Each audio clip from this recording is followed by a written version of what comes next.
it's me. I am ready to read you the next chapter. My hair's a mess. I've been outside and it is so windy. Okay, here we go, guys. Chapter 16. The next morning, I wrote a new blog post. I'm sure most people who see me feel sorry for me at first. I think their first thought is probably something about how terrible it must be to not have arms.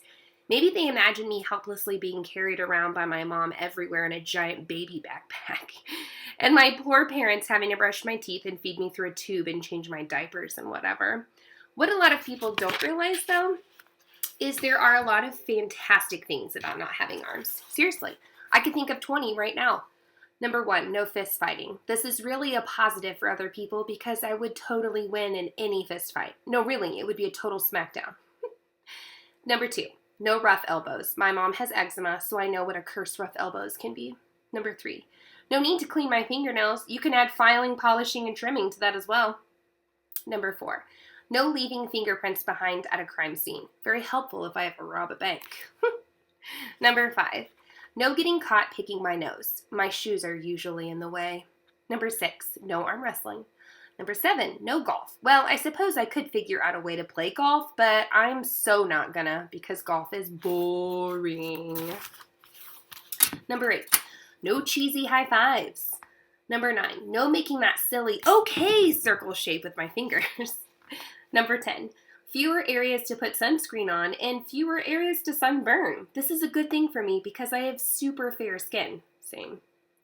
Number 11, I don't have to worry about accidentally using my hands in soccer. I guess that gives me an advantage. Number 12, no fighting over the armrest at the movies. Really, no fighting over the armrest anywhere. Number 14, I'll get the royal treatment when I start driving in a few years. That's right, it's princess parking for this girl everywhere I go. And yes, I will be driving an actual car. Watch out, roads. Number 15, less money spent on jewelry, rings, bracelets, watches, etc. Number 16, no flabby flapjack arms when I get old. My great-grandma has those. Hopefully she's not reading this. Number 17, no push-ups. Number 18, I never get that floppy numb arm thing at night from sleeping on my arms. My dad gets that just about every night. Number 19, no one's ever challenged me to a thumb war, which is good because I don't like war. Number 20, pranks that work. One day I'll pull a fantastic prank, like pretending my arms got torn off in an elevator door or something. I look forward to that. I stared at the screen. Who exactly was I trying to convince? The person who called me a freak yesterday or myself? I had published and browsed through some of the previous posts. I noticed that Emily had commented on a lot of them, mostly short remarks like LOL or miss you girl. Someone else had commented that I was in their art class at school, though they didn't say who they were. A couple of other people wrote that I made them laugh. That was nice. I was responding to one of Emily's comments when I heard a knock at the door. I let Connor in and we played video games while we waited for Zion to show. When we heard another knock, I jumped up and opened the door. Zion stood there looking all shy as usual with his mom. She had the biggest smile I had ever seen. I just wanted to meet these new friends of Zion's, she said. She looked like she might explode from happiness. I guessed from her expression she didn't meet a lot of his friends.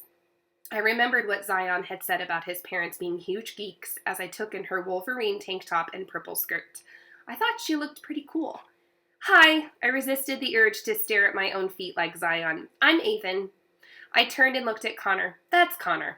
Connor barked as he continued playing the game, totally ignoring us. I'm Zion's mom, she said. She wore a sparkly purple headband in her curly black hair. I wanted one of those sparkly purple headbands and the matching purple skirt.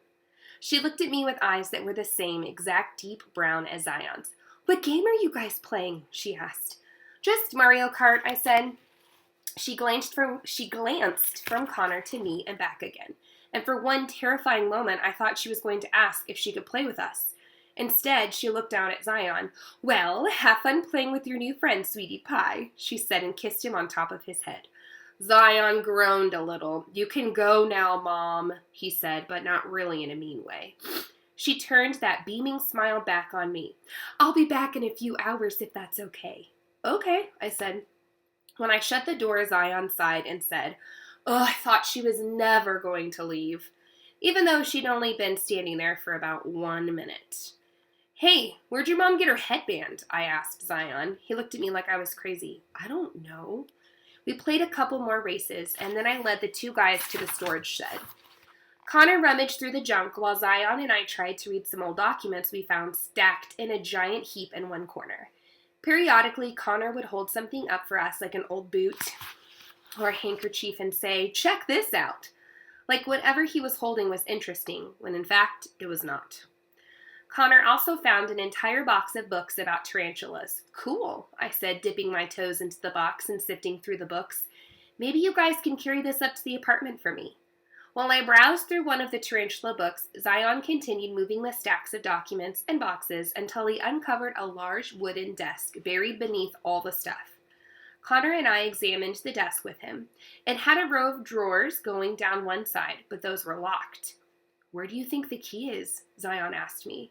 I shrugged. This desk is probably like 50 years old. It could be anywhere. You know how to pry it open? Zion shook his head. "It's so dusty in here," he coughed, "and my mom's going to be back soon." I sighed. Yeah, I guess we can give up for today. "Wait, look," Connor said. He reached under the desk and pulled out an old guitar. It was pretty beaten up from neglect, and the strings were missing. On the back of it, in very small letters, someone had carved the initials, A, B, C. "What do you think they stand for?" Connor asked. "The alphabet?" "No." I ran a toe over the carved letters. Something, something, Kavanaugh. Dun dun dun! The mystery continues!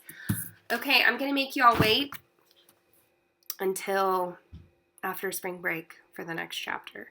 But I'm going to be bored, so I'm going to record myself reading like picture books and stuff, and I'll post them up for you, okay? All right, I miss you so much, and looks like we're getting into some pretty cool stuff in our book. I'll see you guys later.